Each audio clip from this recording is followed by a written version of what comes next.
Hi, I'm Darukwale Oluwaseyi. Today I'm going to be talking about how RT-PCR works to help detect the SARS-CoV-2. So what is PCR? Polymerase chain reaction, that is the terminology.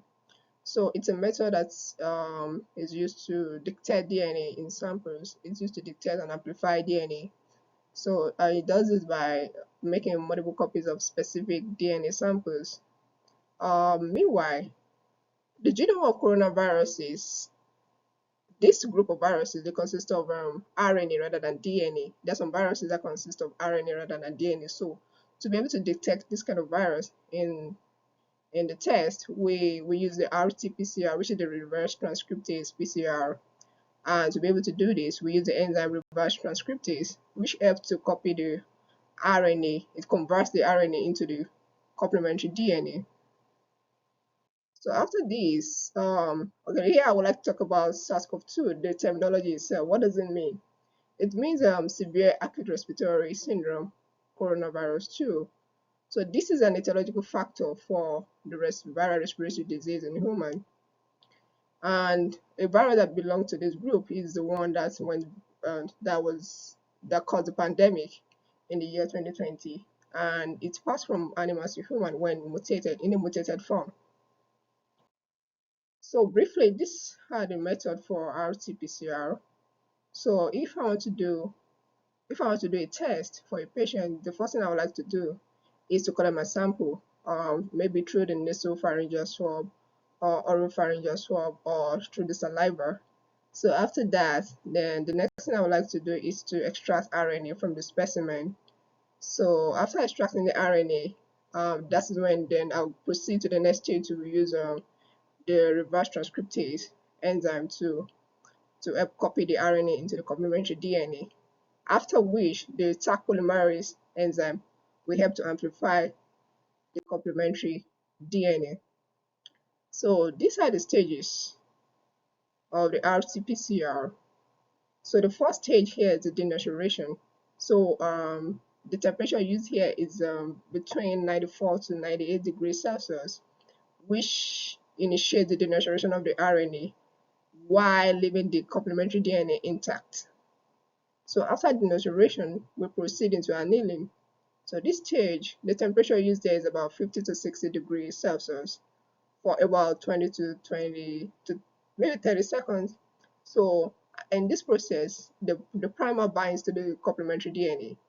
So this serves as a starting point for the polymerase enzyme because we want to progress into the next stage, which is the polymerization and elongation.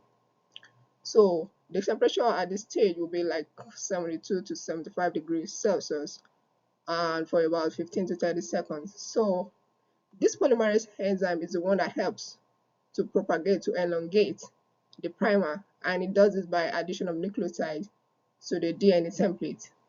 So when this happens, it helps to create double-stranded DNA. So these cycles are repeated, and sometimes we could have about 40 cycles. So here I termed it diagnostic signal fluorescence because this fluorescence is a depiction, it helps to depict, to realize or to detect maybe there's high viral load or not. So during the PCR process, when there's the addition of the probe, which helps to give off the fluorescence. So each time a new DNA is formed, there we see a fluorescence. So increase in viral complementary DNA can be detected in the RT-PCR. So these can be detected by monitoring, like I said, by monitoring the fluorescence signal. So when there's increase in the fluorescence above a certain threshold, that signifies that there's high viral load. Another thing that I want to discuss is the cycle threshold value. So this indicates the number of cycles that is needed, when we want to amplify, when we're needed to amplify viral DNA to a detectable level.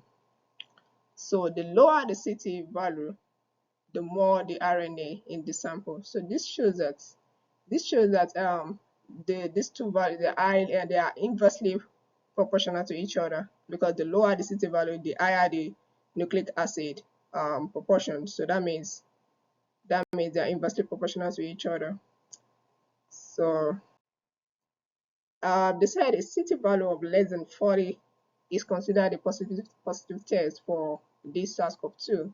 So I will hold on to this, and it is said that we need to report it. If it's less than 40, then it needs to be reported and documented as a positive test for SARS-CoV-2 or coronavirus COVID-19. With this, I come to the conclusion of my presentation. Thank you.